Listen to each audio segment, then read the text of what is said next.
Hello my friends and welcome, my name is Captain Dennis. On this channel I stream every day, gaming, just chatting and different other stuff, so join me. The security cameras never showed what really happened on the 5th floor. That morning, the most powerful Mafia boss in the city walked into his own building disguised as an ordinary man. He expected routine, silence, obedience. Instead, he noticed the receptionist hiding her arm under the desk, her fingers trembling, her eyes avoiding his. When he quietly asked what happened, she whispered only 4 words: "Please, don't tell anyone." That was the moment he realized the truth was far worse than a broken arm.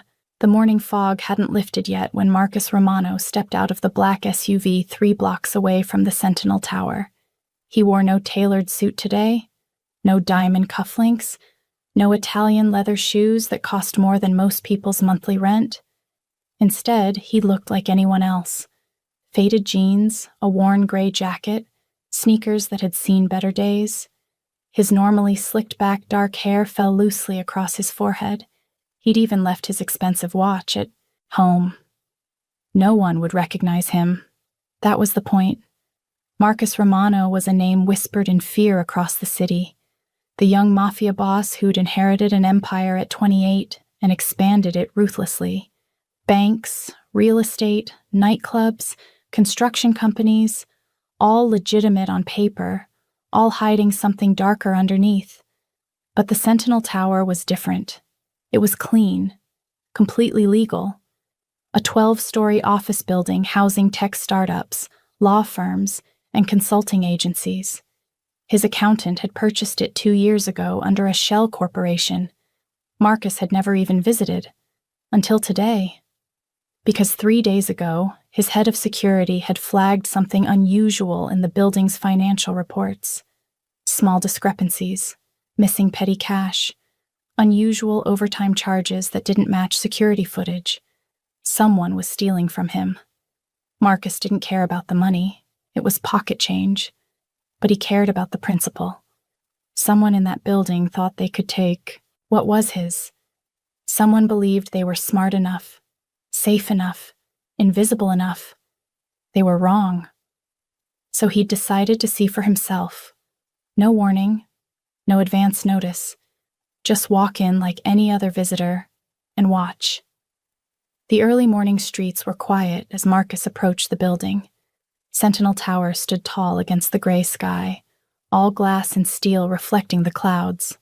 Modern, impressive, anonymous, perfect for hiding secrets. He pushed through the revolving door and stepped into the lobby. The space was designed to impress. Marble floors, high ceilings, abstract art on the walls. A security desk sat to the left, currently unmanned. To the right, a small coffee shop was just opening, the barista yawning as she arranged pastries.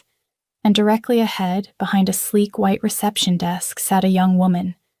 Marcus's trained eyes took her in immediately. Mid-20s. Long dark hair pulled back in a simple ponytail. Minimal makeup. She wore a modest navy dress that looked professional, but inexpensive. Her posture was perfect, back straight, shoulders squared, but there was something rigid about it, like she was holding herself together through sheer will. She was staring at her computer screen with unusual intensity, her left hand moving the mouse while her right arm remained suspiciously still beneath the desk. Marcus walked toward her, his footsteps echoing softly on the marble. She looked up as he approached, and he saw her face clearly for the first time. Pretty, in a quiet way. Dark eyes that seemed too large for her face. High cheekbones, a delicate jawline.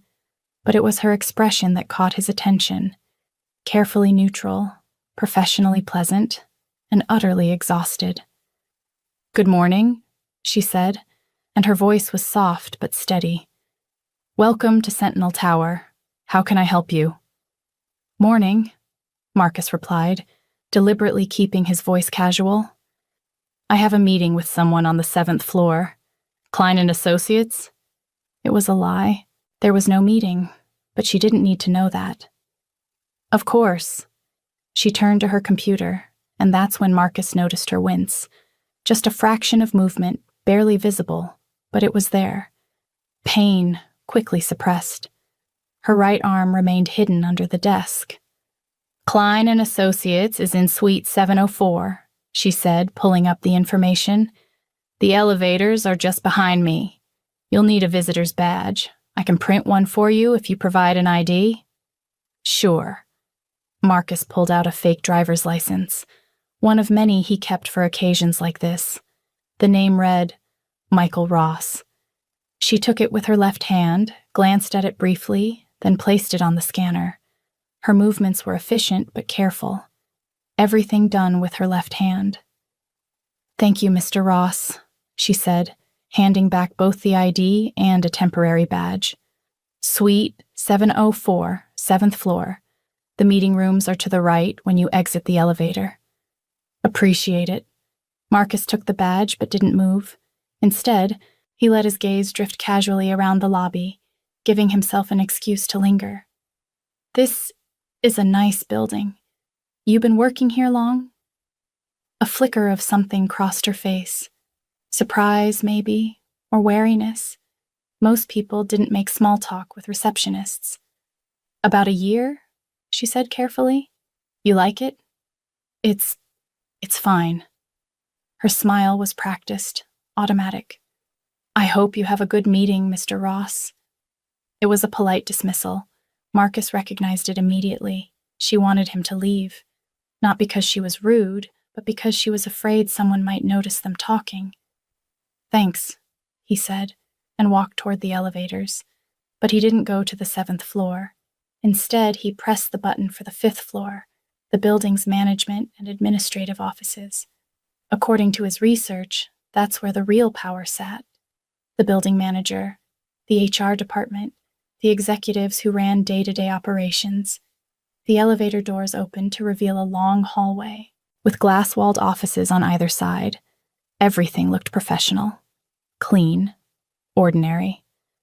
Marcus walked slowly, his eyes taking in everything. Employee names on doors, posted schedules, a bulletin board covered in memos and announcements. One announcement caught his eye. "Reminder, all workplace injuries must be reported within 24 hours per company policy."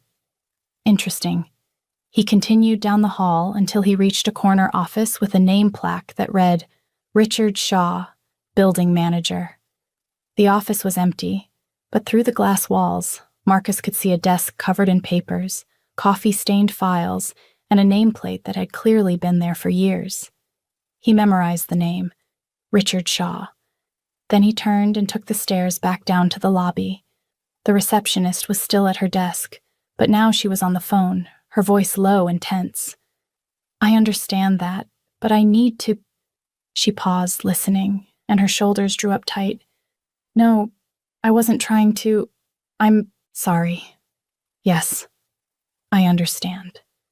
It won't happen again." She hung up, and for just a moment, her carefully maintained expression cracked. Her eyes closed, her jaw clenched, her left hand pressed against her forehead like she was fighting off a headache. Then she opened her eyes, saw Marcus approaching, and the mask snapped back into place. "Mr. Ross," she said with false brightness, "did you find Klein and Associates all right?" "Meeting got rescheduled," Marcus lied smoothly. "They called while I was in the elevator. I'll need to come back tomorrow." "Oh," she nodded, reaching for his visitor's badge. "I'm sorry to hear that. Would you like me to schedule you for—" She gasped. It was sudden, sharp, a sound of pure pain that she tried desperately to swallow. Her right arm had shifted beneath the desk, and whatever movement she'd made had hurt. Badly. "You okay?" Marcus asked, his voice sharp with genuine concern. "I'm fine," she said quickly. Too quickly. Just bumped my elbow, clumsy. "Let me see." "No, really, let me see your arm." The words came out harder than he'd intended, carrying the authority of someone used to being obeyed. She froze, her eyes widening. Marcus softened his tone immediately. "Please, you're clearly hurt." For a long moment, she stared at him. He could see the calculation happening behind her dark eyes, the fear, the uncertainty, the desperate need to maintain her lie. Then slowly, she lifted her right arm from beneath the desk. Marcus's jaw tightened. Her arm was in a makeshift splint, unprofessional, clearly done by someone who wasn't a doctor. Ace bandages wrapped around her forearm and wrist. But worse than that were the bruises. Dark purple fingerprints wrapped around her upper arm, older yellowing bruises on her wrist. These weren't from a fall. These were from someone grabbing her. Hard. Repeatedly. "Who did this?" Marcus asked quietly. "No one." Her voice was barely a whisper. "I fell. Down my apartment stairs. It was my fault. I wasn't paying attention." "You're lying." "I'm not." "Look at me." She did, reluctantly, and Marcus held her gaze. He'd spent his whole life reading people, detecting lies, understanding fear. This woman was terrified, not of him, of what would happen if she told the truth. "What's your name?" he asked. She hesitated. "Emma. Emma Pierce." "Emma?" he repeated softly. "I'm not trying to get you in trouble, but someone hurt you, and I don't think it was an accident." Her eyes filled with tears, but she blinked them back furiously. "Please don't tell anyone. Please. I need this job. I can't lose this job." "Why would you lose your job because someone hurt you?" "Because..." She stopped herself, shaking her head. "It doesn't matter. Please, Mr. Ross. Just forget you saw anything. Please." Before Marcus could respond, the elevator doors opened behind him. Emma's face went white. A man stepped into the lobby, mid-40s, expensive suit, thinning hair slicked back with too much gel. He carried a leather briefcase and walked with the swagger of someone who believed the world existed to serve him. Emma's entire body went rigid. Her injured arm disappeared back beneath the desk. Her expression became perfectly blank. The man's eyes swept the lobby, landed on Emma, then shifted to Marcus. "Who's this?" he demanded, his tone sharp. "Just a visitor, Mr. Shaw," Emma said quickly. "His meeting was rescheduled. He's leaving now." "Shaw. Richard Shaw," the building manager. Marcus turned slowly, taking in every detail of the man before him. The expensive watch, the polished shoes, the entitled expression of someone who'd never faced real consequences in his life, and the way Emma was sitting, small, tense, afraid, when this man was in the room. "Meeting with Klein?" Shaw asked, his eyes narrowing at Marcus. "That's right," Marcus said evenly.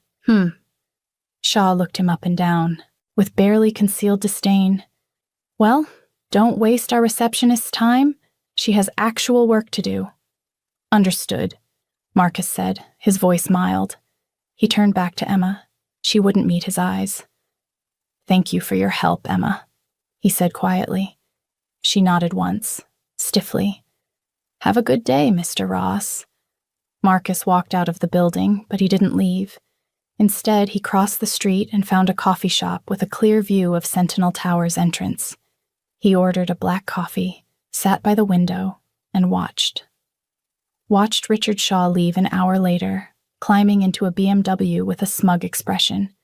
Watched Emma through the glass doors, sitting alone at her desk, her shoulders hunched, her arm hidden. Marcus pulled out his phone and made a call. "Dom," he said when his head of security answered. "I need everything you can find on someone. Richard Shaw, building manager at Sentinel Tower." "Everything?" "Everything. Financial records, employment history, police reports, parking tickets.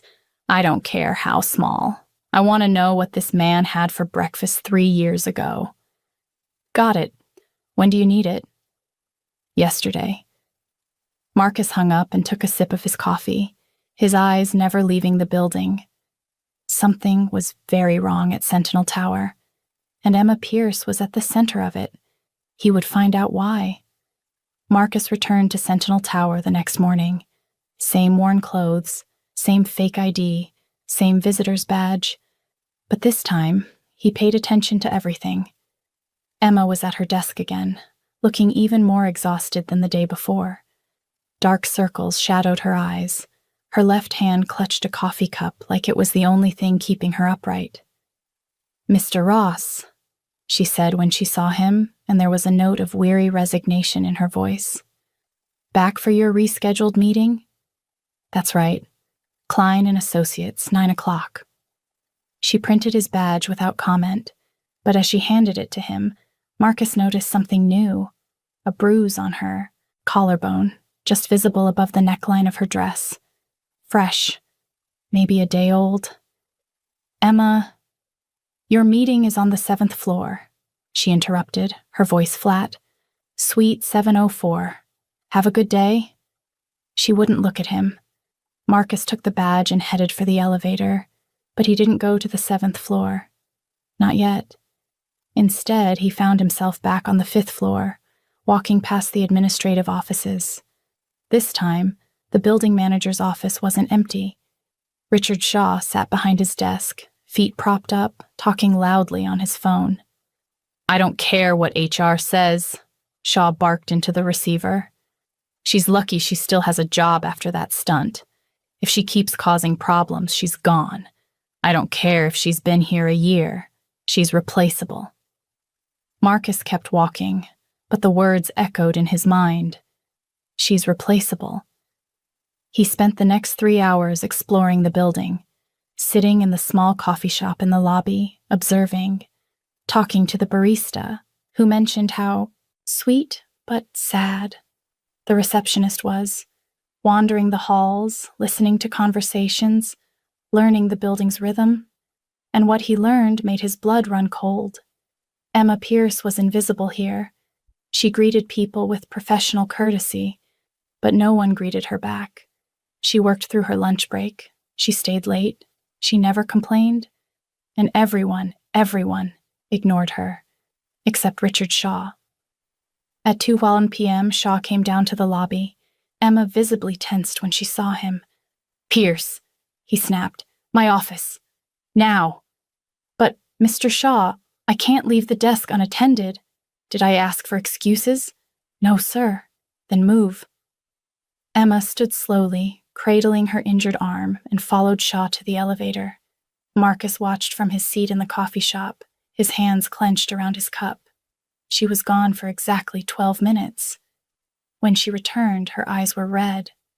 Her hand trembled as she sat back down at her desk, and the way she moved, careful, measured, like every motion, hurt, told Marcus everything he needed to know.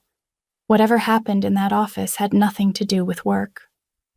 Marcus finished his coffee and left the building, his mind already working through possibilities. By 6 p.m., he was back in his real office, a converted penthouse across the city that served as his legitimate business headquarters. The space was elegant, minimalist, designed to intimidate. Dominic Russo, his head of security, was waiting for him with a thick folder. "Shaw's file," Dom said, dropping it on Marcus's desk. "And boss, you're not going to like it." Marcus opened the folder and started reading. Richard Shaw, 46 years old, married with 2 teenage kids, lived in an upscale suburb in a house he shouldn't have been able to afford on his salary, drove a BMW, belonged to a country club. And he had a pattern. Over the past 5 years, Shaw had worked at 3 different buildings. At each one, there had been complaints, harassment allegations, hostile work environment, inappropriate conduct with female employees, but none of the complaints had stuck. They'd all been quietly settled. The women had signed NDAs and left with small severance packages, and Shaw had moved on to the next job, with glowing recommendations from management that never mentioned why he'd really left. "There's more," Dom said, his voice grim. "Look at page 12. Marcus flipped to it and felt his jaw tighten. 2 years ago, a woman named Sarah Chen had filed a police report against Shaw. She'd worked as his administrative assistant and claimed he'd assaulted her in his office after hours. The report had been dropped 3 days later. No charges filed. No investigation. Sarah Chen had left the city entirely a month after that. I tracked her down, Dom continued. She wouldn't talk to me, but when I mentioned Shaw's name, she started crying and hung up. Marcus closed the folder carefully, keeping his expression neutral even though fury was building in his chest. What about Emma Pierce? He asked quietly. Clean record. Graduated from community college 2 years ago with an associate's degree in business administration. Works full-time at Sentinel Tower, takes night classes online for her bachelor's, lives alone in a studio apartment in a not-great neighborhood. No family in the area. Her mom died when she was 19. Dad's not in the picture. She's alone, Marcus said softly. Completely. Which makes her perfect. Perfect for what? Dom met his eyes. For Shaw. Think about it. She needs the job. She has no family to protect her. No connections. She's quiet, keeps her head down, doesn't make waves, and she works the front desk, which means Shaw sees her every single day. Marcus stood and walked to the window, looking out over the city lights. Emma Pierce hadn't fallen downstairs. Richard Shaw had done something to her, hurt her, and she was too afraid to report it because she knew what happened to women who crossed him. They disappeared. Boss, Dom said carefully, what do you want to do? Marcus was quiet for a long moment. He'd built his empire on simple principles: loyalty, respect, and fear. People who crossed him paid for it. People who hurt the vulnerable under his protection paid for it even more. But Emma Pierce didn't know she was under his protection. Hell, she didn't even know who he really was. And if he revealed himself too soon, Shaw would know something was wrong. He'd cover his tracks, maybe even fire Emma on some bullshit pretext. No, this required patience. Strategy. I'm going back tomorrow, Marcus said. And the day after that, and the day after that, I want to see exactly what's happening in that building. You're going undercover again? I'm going to be Michael Ross, boring corporate consultant with meetings that keep getting rescheduled. No one important. No one threatening. And Shaw? Marcus's voice went cold. Shaw's gonna hang himself. He just doesn't know it yet. For the next week, Marcus became a fixture at Sentinel Tower. He arrived at 8 a.m. each morning, always with a plausible excuse for being there, waiting for a meeting, checking out potential office space, meeting with his accountant. And every day, he watched Emma Pierce. She arrived early and left late. She never took breaks. She ate lunch at her desk, usually just a granola bar and coffee. When she thought no one was watching, she massaged her injured arm with a grimace of pain. But it was the small moments that revealed the truth. The way she flinched when footsteps approached from behind. The way her eyes darted toward the elevator every few minutes, tracking who came and went. The way she kept her phone face down on the desk, checking it compulsively but never answering calls during work hours.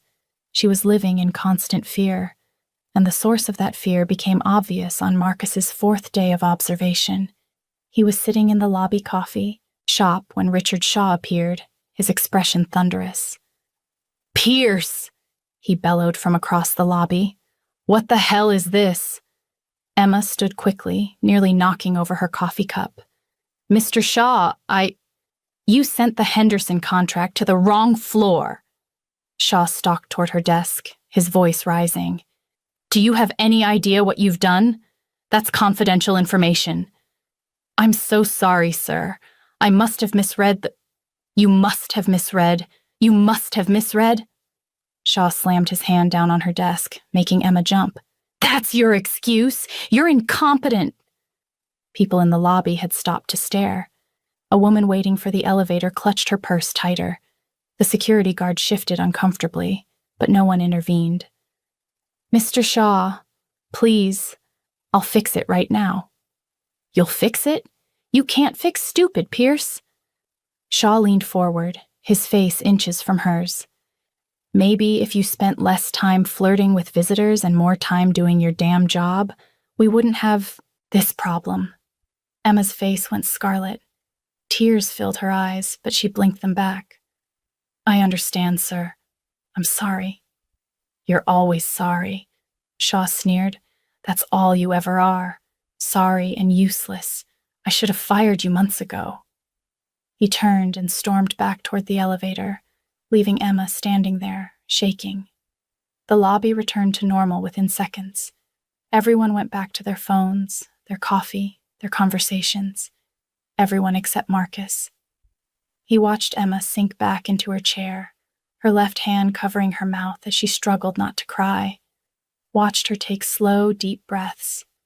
Watched her open her desk drawer and pull out what looked like pain medication, swallowing it dry. And he noticed something else. Her injured arm was worse. The bruising had spread. The splint had shifted.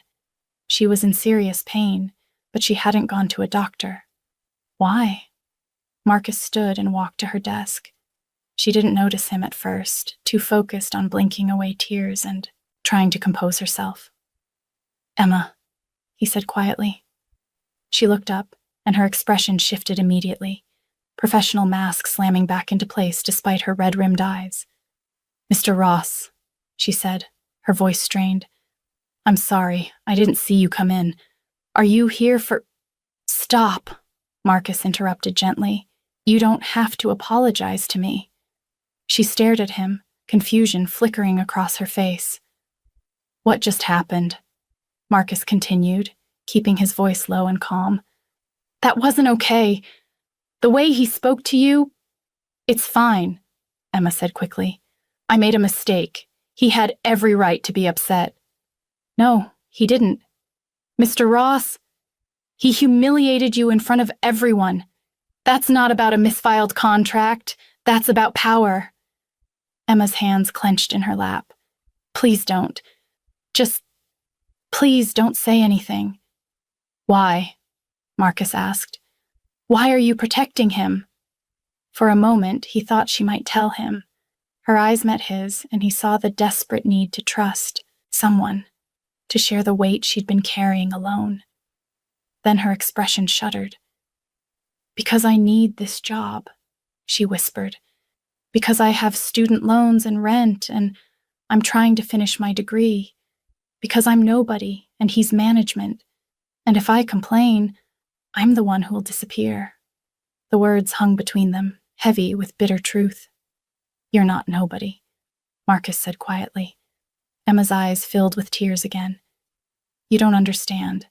People like me, we're invisible. We're just here to answer phones and print badges and be yelled at. And if we make waves, there are 1,000 other people who'll take our place. Is that what he told you? She looked away. It's what I know. Marcus wanted to tell her she was wrong, wanted to explain that she worked in his building, that Shaw was nothing, that one phone call from Marcus Romano could end Shaw's career and life as he knew it. But he couldn't. Not yet, because Emma needed to see the truth herself, needed to understand that justice was possible. Your arm, Marcus said instead, nodding toward her injured right side. It's getting worse. You need to see a doctor. I can't afford— I'll pay for it. No. The word was sharp, almost panicked. No, I can't accept that. I don't even know you. I'm someone who doesn't want to see you suffer. Why? Emma asked, and there was genuine confusion in her voice. Why do you care? You're just here for meetings. I'm just the receptionist. Marcus held her gaze. Because everyone deserves to be treated with basic human decency, and what's happening to you isn't decent. For a long moment, Emma didn't respond. Then she looked down at her desk, her voice barely audible. Please go, Mr. Ross. If Mr. Shaw sees us talking— She didn't finish the sentence. She didn't have to. Marcus nodded slowly. Okay, but Emma? She glanced up. You're not invisible to me." He walked away before she could respond, but he felt her eyes on him the entire way to the door. That night, Marcus sat in his office reviewing the security footage Dom had pulled from Sentinel Tower's cameras. He had access to everything, every angle, every floor, weeks of archived footage, and what he found made him want to put Richard Shaw through a wall. The pattern was clear once you knew to look for it. Shaw called Emma to his office at least twice a week, always at the end of the day when most staff had left. She'd go up, stay for 10 to 20 minutes, then return looking shaken. 3 weeks ago, there was footage of her leaving Shaw's office with tears streaming down her face. That was the same day the first bruises appeared on her arm. 2 weeks ago, she'd left his office moving stiffly, favoring her right side. The broken arm had happened that week, and just yesterday, before Marcus had even started watching the building, Shaw had called her up again. When she returned, she'd locked herself in the single-stall bathroom for 15 minutes. When she came out, her dress was disheveled. Her hair had fallen out of its ponytail, and she'd stood at the sink for a long time, just staring at her reflection. Marcus closed the video file, his hands shaking with suppressed rage. He'd seen a lot of terrible things in his life, done terrible things himself. But this systematic torture of someone powerless, this made him sick. "Boss," Dom said from the doorway, "you okay?" "No. What do you need?" Marcus was quiet for a long moment. Then he said very softly, "I need to know everything Emma Pierce said no to, everything she protected, everything Shaw might be holding over her." "You think there's more?" "I know there is. Shaw's not just hurting her for fun. He's got leverage, something that keeps her silent even when the abuse gets worse." "I'll find it," Dom promised.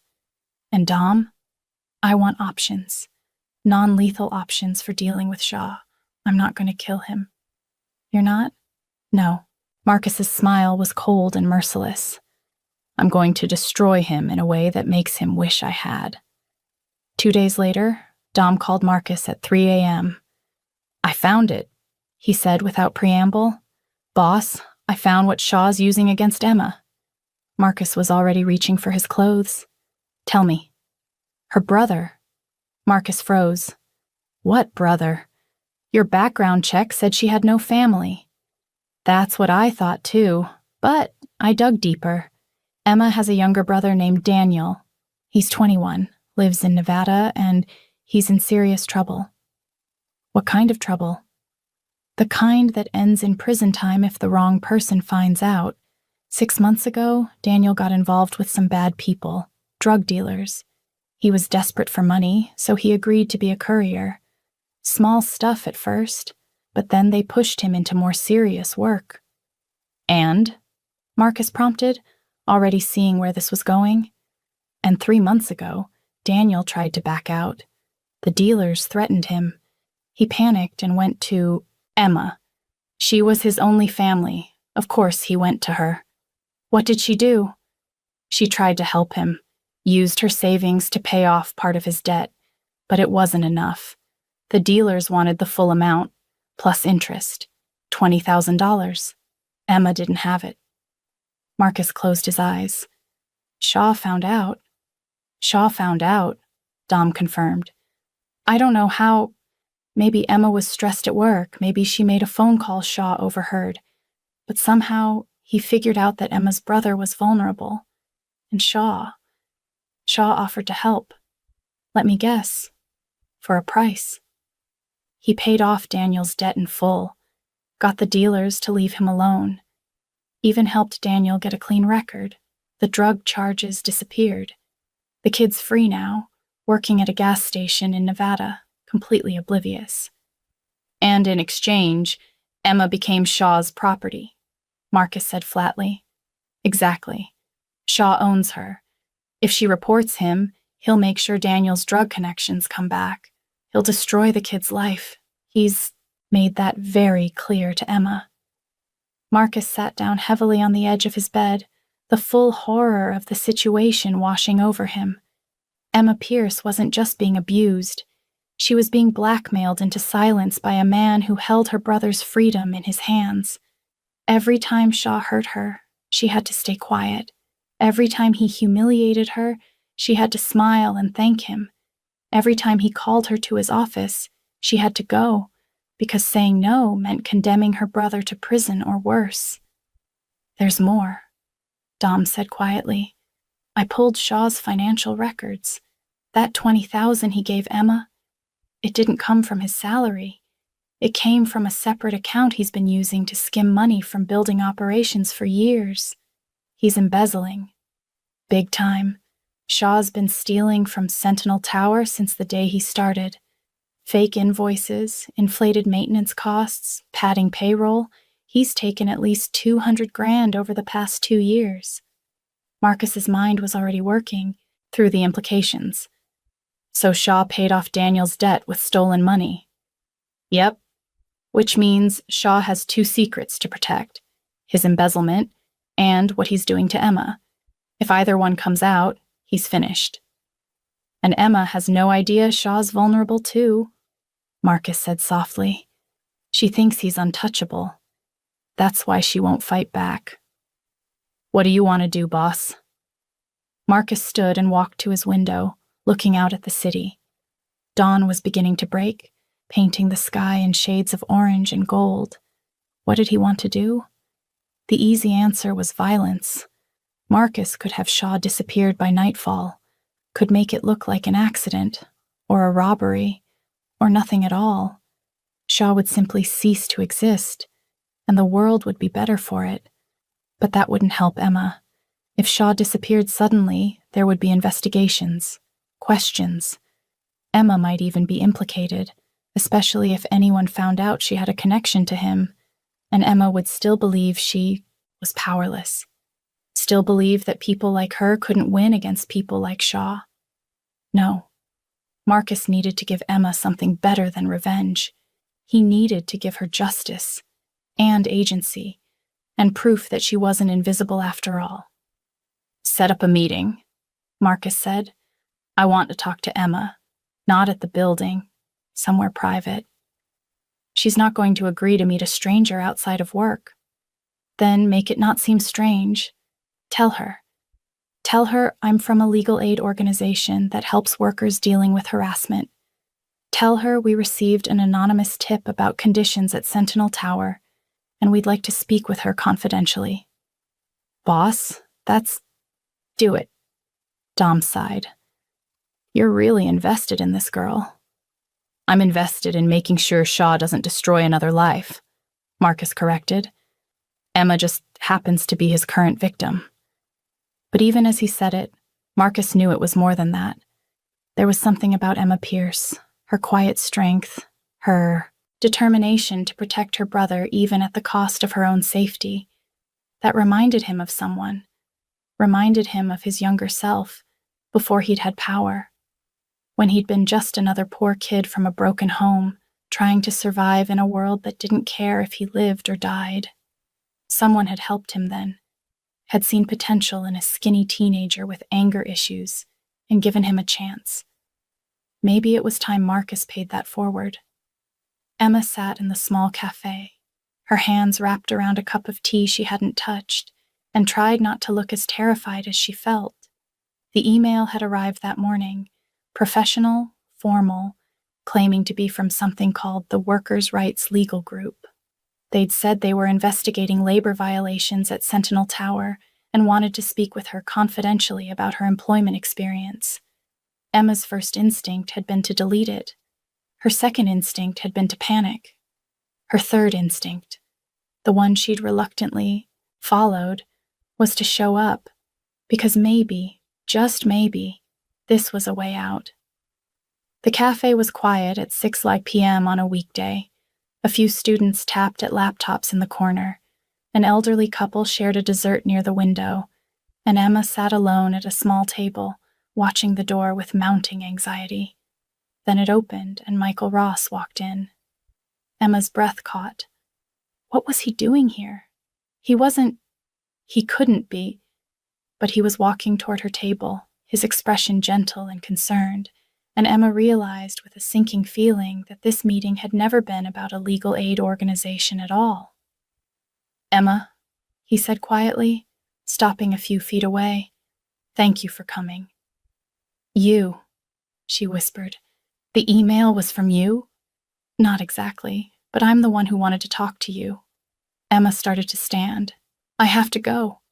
"Please don't." Marcus held up his hands in a peaceful gesture. "Just 5 minutes.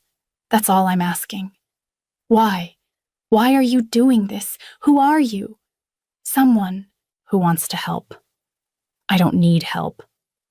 "Yes," Marcus said gently. "You do, and I think you know that." Emma's eyes filled with tears. She sat back down heavily, her good hand covering her face.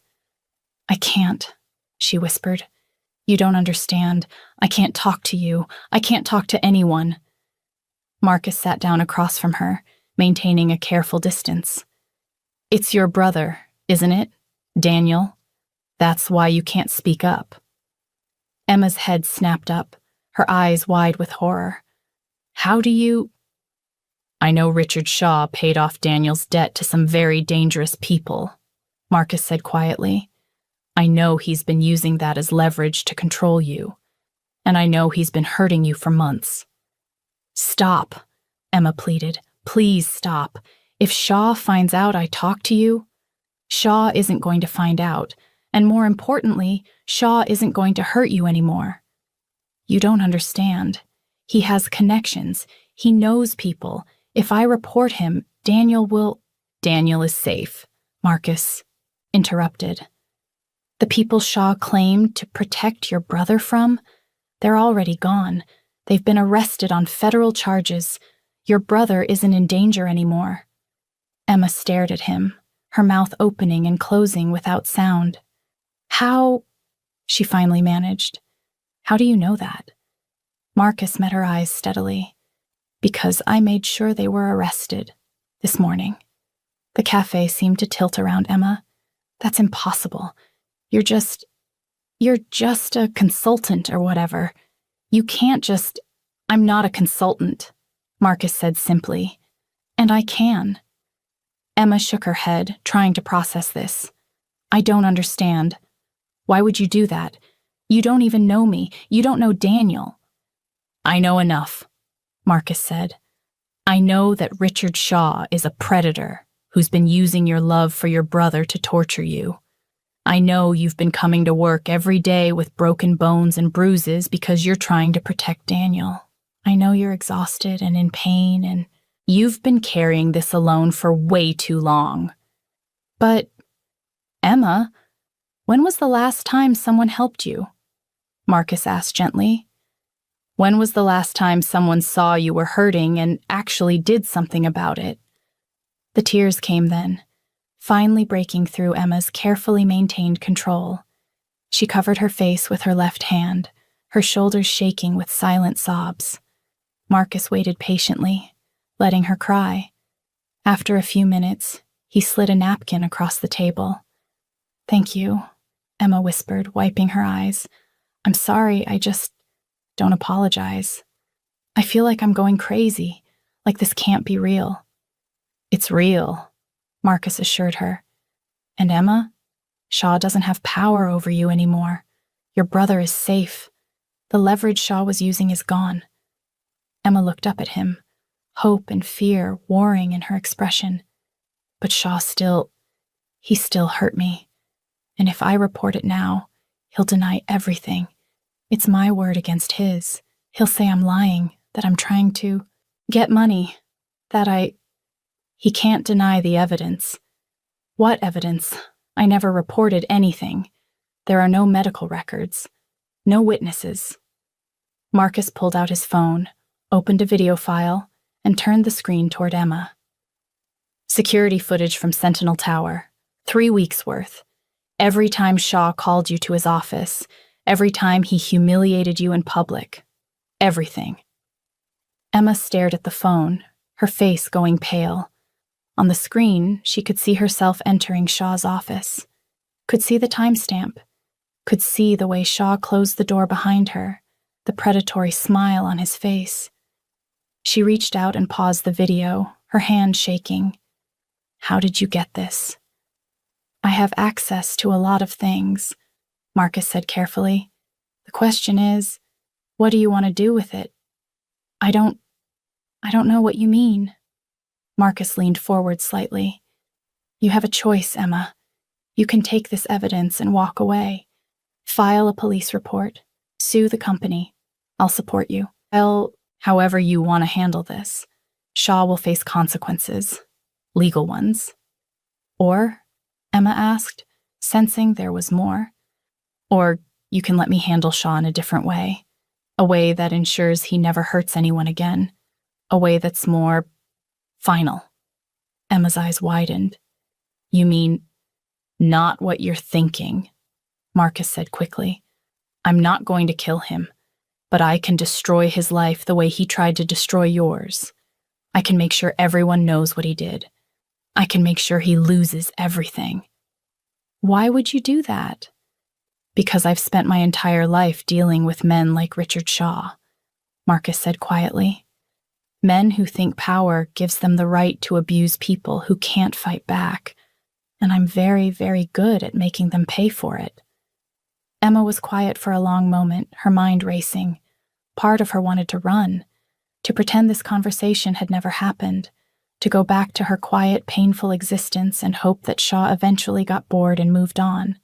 But another part of her, the part that had been suppressed for months under the weight of fear and exhaustion, that part was angry. That part wanted justice. "I want him to pay," Emma said softly. "I want him to know what it feels like to be powerless, to be humiliated, to be afraid." Marcus nodded slowly. "Then he will. But I don't want anyone else to get hurt because of me. Other employees, I mean.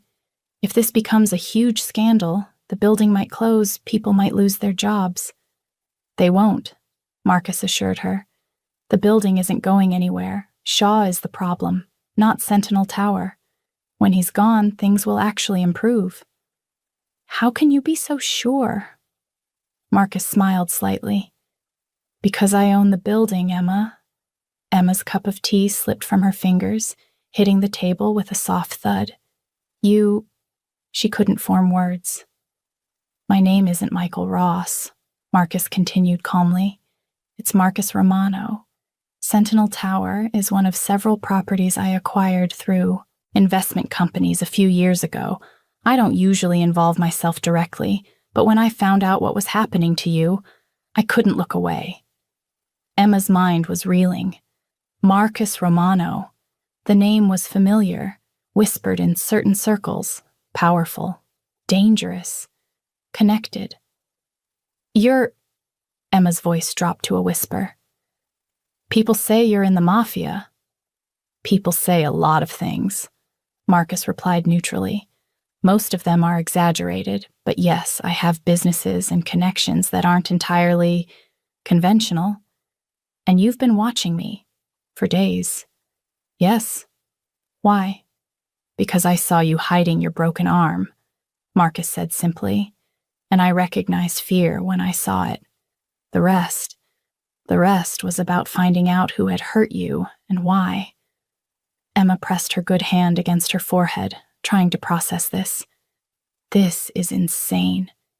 You're telling me that the owner of the building, the most dangerous man in the city, according to rumors, has been pretending to be a random consultant just to investigate my situation?"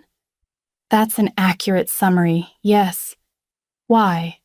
Emma asked again, more desperately this time. "Why would you care?" Marcus was quiet for a moment. Then he said very softly, "When I was 17, my father tried to beat me to death. I was small then, weak, no way to fight back. A neighbor, just some random guy who barely knew us, heard the noise and kicked down our door, pulled my father off me, probably saved my life." He paused, his eyes distant. "I asked him later why he got involved, why he'd risk himself for a kid he didn't know. And he said, because someone who can help and doesn't, isn't any better than the person doing the harm. That stuck with me. Emma felt fresh tears sliding down her face. I'm sorry that happened to you. Don't be. It taught me an important lesson. Power is supposed to protect people who can't protect themselves. That's what it's for.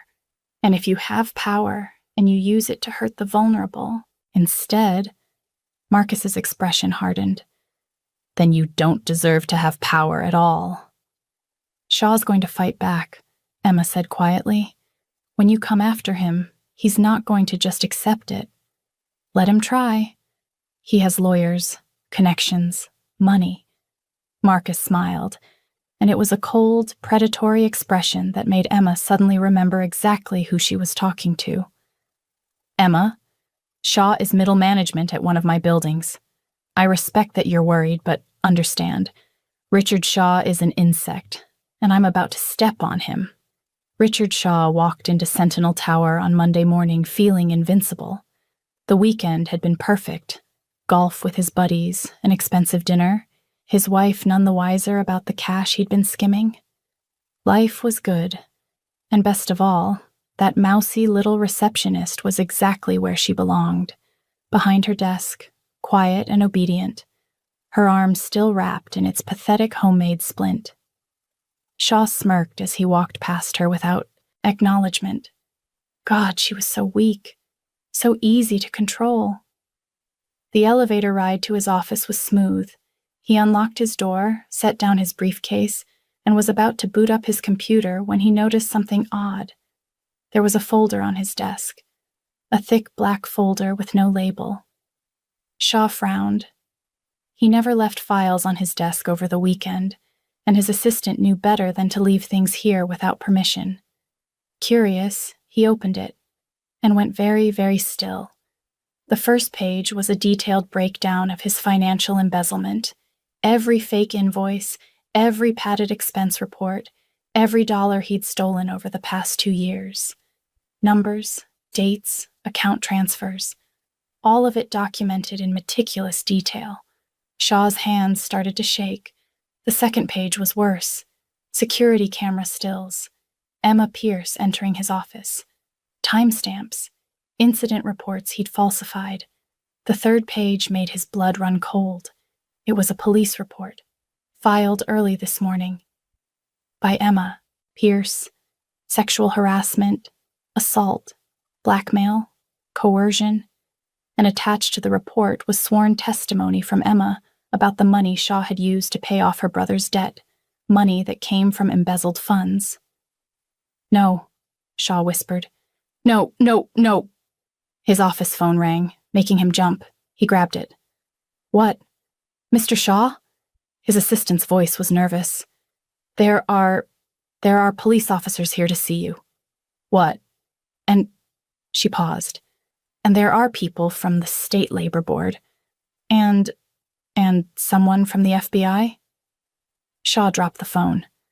This wasn't happening. This couldn't be happening.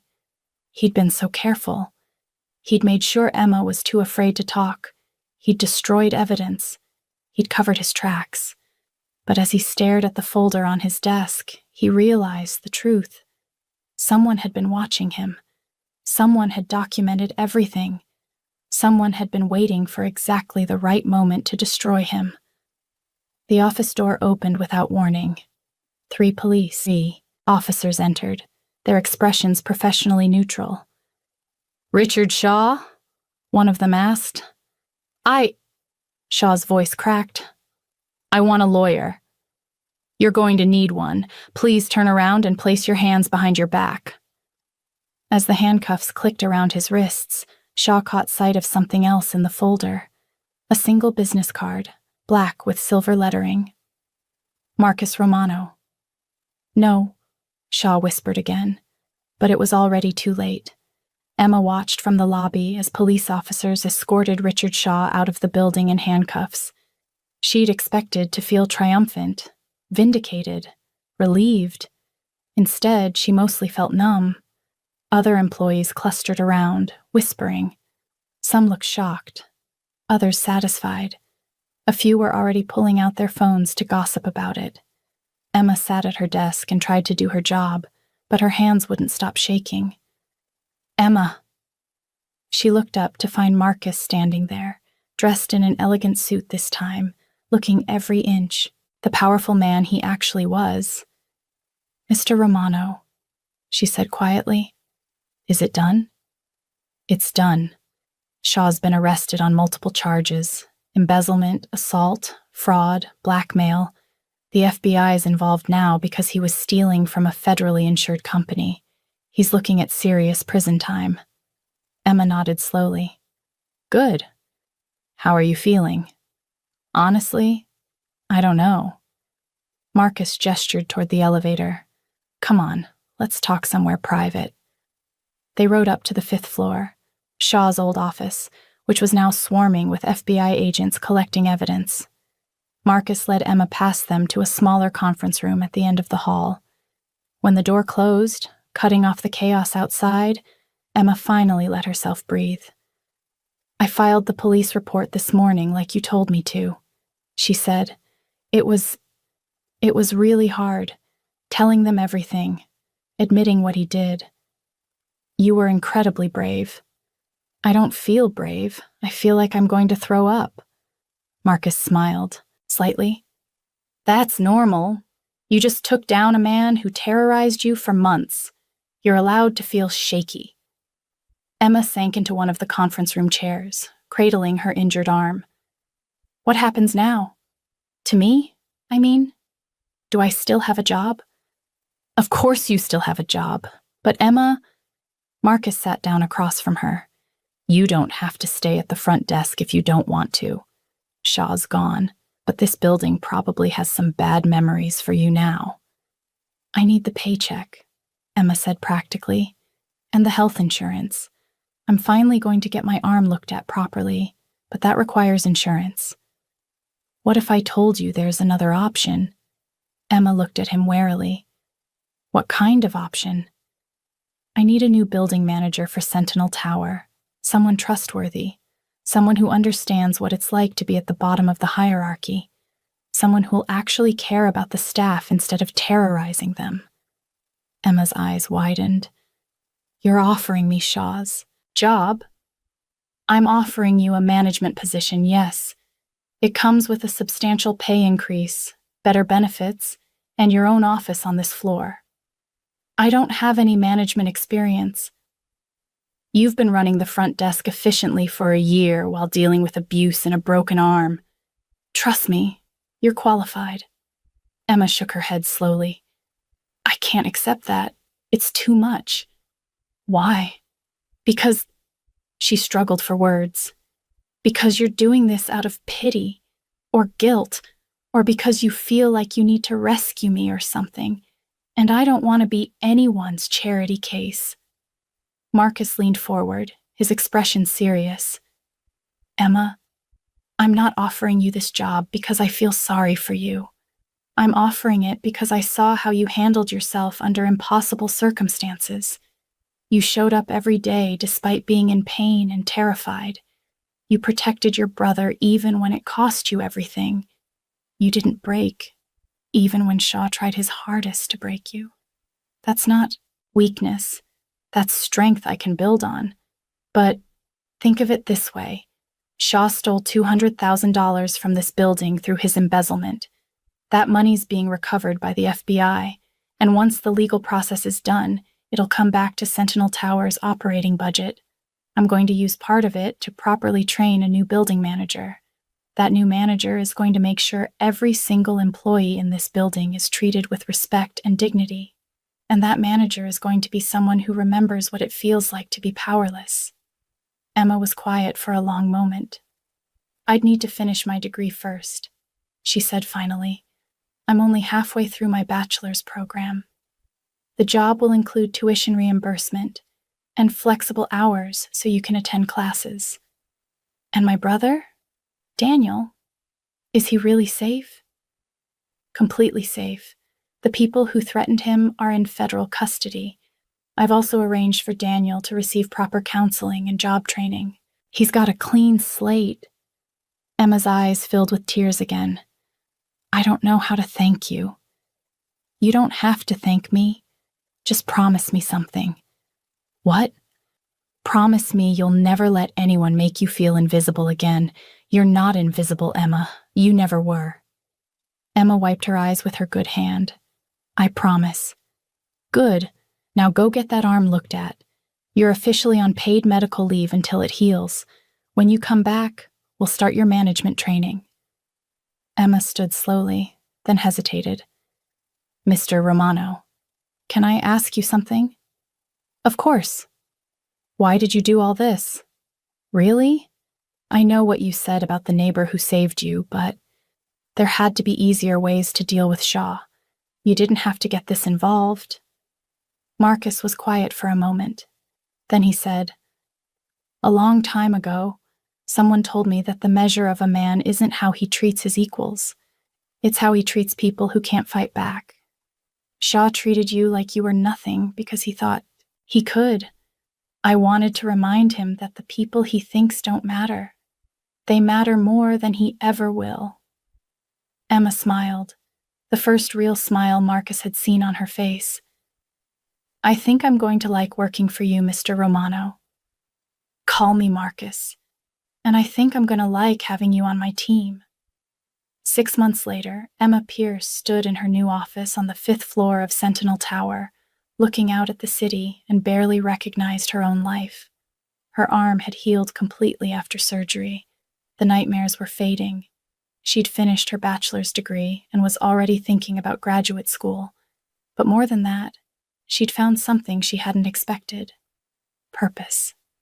As the new building manager, Emma had implemented sweeping changes, a new HR policy with anonymous reporting, mandatory harassment training for all staff, regular check-ins with employees to ensure concerns were addressed, and most importantly, she'd created what she called the Invisible Employee Initiative, a program specifically designed to support the people no one usually noticed: the cleaning crew, the security guards, the administrative staff, the people like she used to be. Knock, knock, a familiar voice said from her doorway. Emma turned to see Marcus leaning against the frame, looking amused. Mr. Romano, I didn't know you were coming by today. Surprise inspection, he said with a slight smile. How's everything going? Good, really good, actually. We just hired 2 new receptionists, and I made sure they both know they can come to me with any concerns. I saw your proposal for extended mental health benefits. Approved, by the way. Thank you. Marcus walked into her office, glancing around at the photos Emma had hung on the walls, pictures of the building's staff, their achievements, their families. You've made this place better, he said quietly. Shaw's gone, and the whole culture has shifted. People actually seem happy to come to work now. That was the goal. Emma paused, then added, I owe you everything, you know. This job, my education, my brother's safety, all of it. You don't owe me anything. You earned all of this yourself. Still, I won't forget what you did. Marcus met her eyes. Just remember what I told you. You're not invisible, Emma. You never were. The world just needed to catch up. Emma smiled. I remember, every single day. As Marcus left her office, Emma turned back to the window, watching the city spread out below her. She thought about the girl she'd been 6 months ago, frightened, hurt, powerless. And she thought about the woman she'd become, strong, confident, in control of her own life. Richard Shaw was in prison, awaiting trial. His wife had divorced him. His reputation was destroyed, his life was over, and Emma Pierce was just beginning. Justice, she'd learned, wasn't always loud or violent. Sometimes it was quiet and methodical. Sometimes it looked like a broken receptionist getting a second chance. Sometimes it looked like a mafia boss who remembered what it meant to be powerless. And sometimes, just sometimes, the people who think they're invisible turn out to be the most important people of all. 3 years after Richard Shaw's arrest, Marcus Romano sat in a high-rise office across town, reviewing quarterly reports from his various holdings. Sentinel Tower's numbers were exceptional. Employee retention was up. Productivity was up. Even tenant satisfaction had improved dramatically. All because one frightened receptionist had been given the chance to show what she was capable of. His phone buzzed with a text from Emma. "Lunch this week? There's something I want to run by you." Marcus smiled and typed back, "Thursday at noon. The usual place." 2 days later, they met at a quiet Italian restaurant where Marcus was a regular. Emma arrived looking professional and confident in a tailored suit, her hair pulled back in an elegant twist. She looked nothing like the terrified girl he'd met 3 years ago. "You're looking well," Marcus said as they sat down. "I feel well," Emma replied with a genuine smile. "Life's been good." "So, what did you want to discuss?" Emma pulled out a folder, not unlike the one Marcus had left on Shaw's desk that fateful Monday morning, and slid it across the table. "I've been thinking," she said, "about all the Emmas out there, all the people being abused by their bosses, too afraid to speak up, trapped in situations they can't escape from." Marcus opened the folder and found himself looking at a detailed business proposal. The Invisible Initiative, a non-profit organization providing legal and financial support to workers facing workplace abuse. "You want to start a charity," Marcus said, impressed. "I want to do what you did for me," Emma corrected, "but on a larger scale. Legal representation for people who can't afford it. Emergency financial assistance, counseling, services, safe housing for those who need to escape dangerous work situations. All of it. This is ambitious. I know. And I know I don't have the resources to fund it myself. But I was hoping—" Emma took a breath. "I was hoping you might want to be involved. Not just financially, but strategically. You understand how to navigate situations where the victims are terrified and the abusers have all the power." Marcus read through her proposal carefully. It was thorough, well-researched, realistic. "Why now?" he asked. "You've got a great career at Sentinel Tower. You could stay there, move up, eventually become a regional manager or beyond. Why risk all that?" "Because I can't forget where I came from," Emma said simply. "I was one of the lucky ones, Marcus. I had you. But there are thousands of people suffering right now who don't have anyone. And I keep thinking, what if I could be their you?" Marcus set down the proposal and looked at Emma for a long moment. 3 years ago, she'd been broken, afraid, convinced she was worthless. Now she wanted to save others. "I'll fund it," he said. "All of it. Initial operating costs, legal team, office space, whatever you need." Emma's eyes went wide. "Marcus, this is millions of dollars. I'm aware. Consider it an investment." "In what?" "In proving that the system can actually work, that people like Shaw can be stopped, that people like you can not only survive, but thrive." Marcus smiled slightly. "Besides, I've been looking for a good way to legitimize some of my wealth. A charitable foundation focused on workers' rights? That's excellent optics." Emma laughed. "Always the strategist." "Always," Marcus agreed. "But Emma, this is your organization. I'll provide funding and advice when you need it, but you're in charge. No interference from me unless you ask for it." "Deal." Emma extended her hand across the table. Marcus shook it. "When do you want to launch?" "I was thinking 6 months. Enough. Time to hire staff, set up infrastructure, establish partnerships with existing legal aid organizations."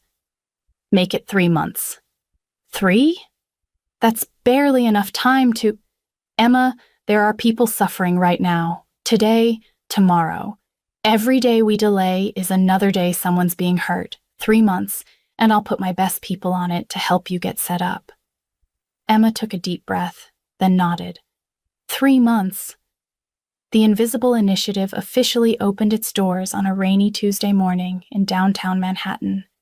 The office was modest but professional. 3 floors of a converted brownstone with intake rooms, conference spaces, and offices for the legal team Emma had carefully assembled. Marcus attended the quiet launch event, watching as Emma addressed the small crowd of supporters, donors, and media. 3 years ago, Emma said, standing at a podium with quiet confidence, I was being abused by my boss. He broke my arm. He threatened my family. He made me believe I was worthless, and that speaking up would only make things worse. The room was silent. I stayed quiet because I was afraid, because I needed my job, because I thought no one would believe me, because I was invisible. Emma paused, her eyes scanning the crowd. But then someone saw me. Someone refused to let my suffering continue. Someone gave me not just justice, but a future. And today, I'm standing here because I want to do the same for others. She gestured to the office around them. The Invisible Initiative exists to help people who feel powerless. If you're being harassed at work, if your boss is retaliating against you for speaking up, if you can't afford a lawyer, if you're trapped in a dangerous situation and don't know where to turn, we're here. Marcus found himself unexpectedly moved as Emma continued speaking, detailing the services they would offer, the protections they would provide, the justice they would seek. This was his legacy, he realized. Not the businesses, not the money, not even the fear his name inspired in certain circles. This, helping someone powerless become powerful, and then watching them use that power to help others. This was what actually mattered. After the event, as the crowd filtered out, Emma approached Marcus with a smile. Thank you, she said quietly, for everything. Stop thanking me. You did this. We did this, Emma corrected. You showed me what's possible when someone with power actually uses it the right way. I'm just following your example. Marcus was quiet for a moment. Then he said, You know, I've done a lot of questionable things in my life. Hurt people, made choices I'm not proud of. But helping you? That's the one thing I know I got absolutely right. Emma's eyes shimmered with unshed tears. You saved my life. No, Marcus said gently. I just gave you a chance to save yourself. There's a difference.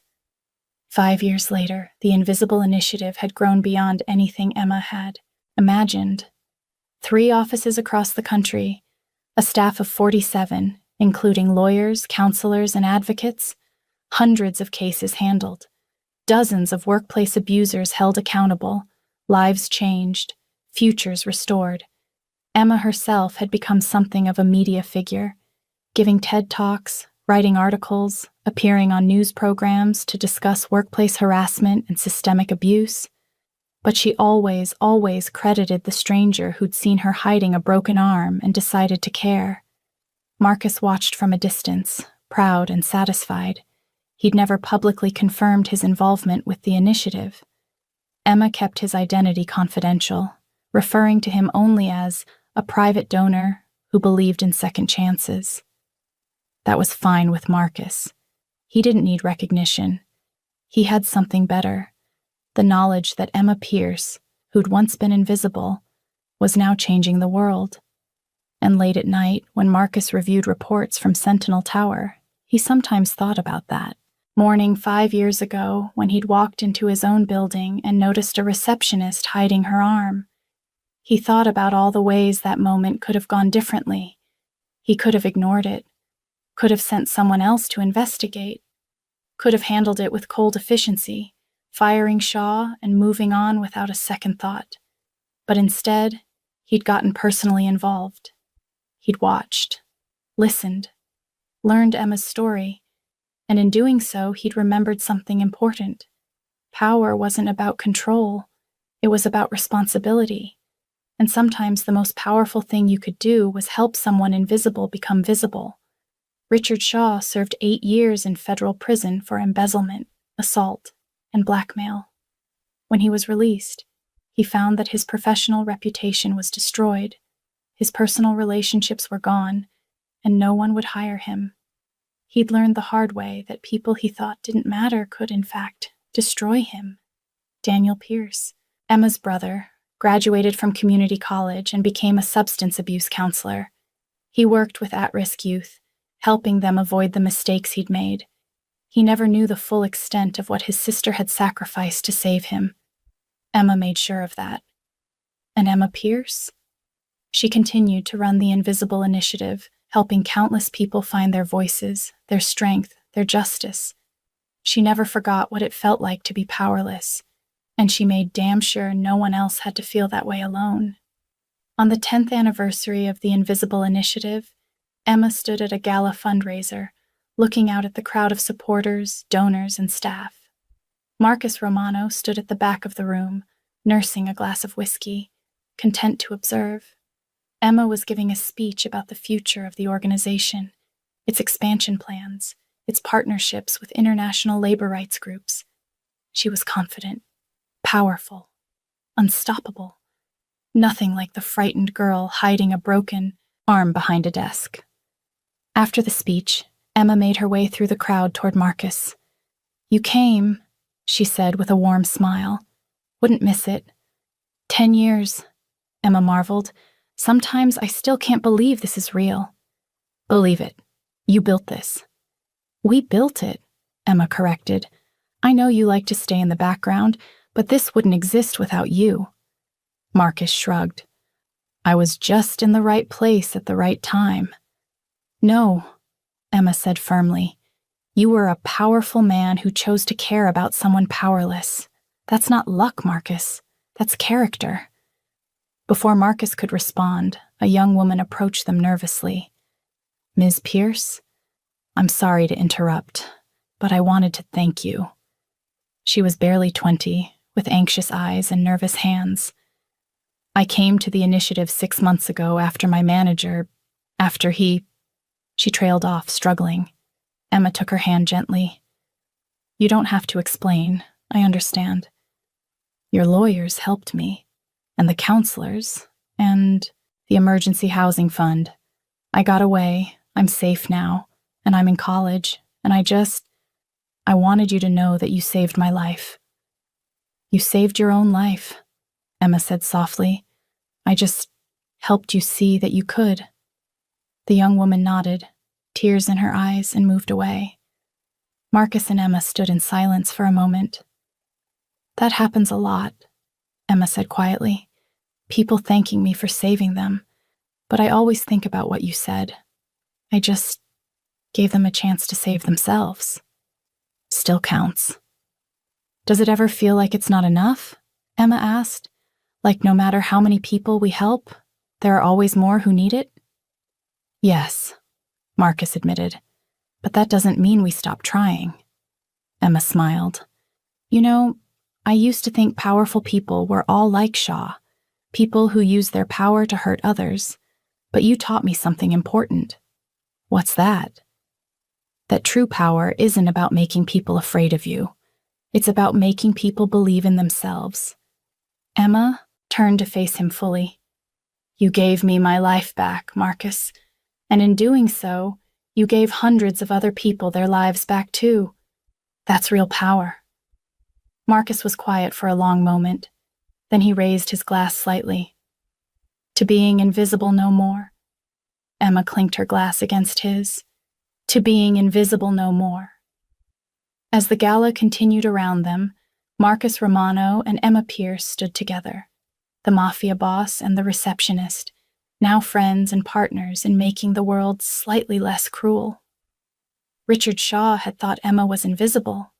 He'd thought wrong, because the truth was, no one was invisible. Some people just needed someone to see them first.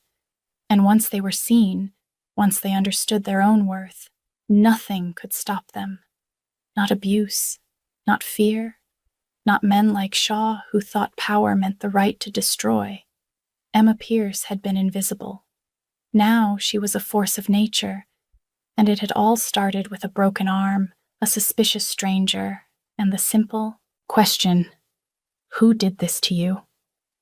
Sometimes that's all it takes. Someone who cares enough to ask, and someone brave enough to answer.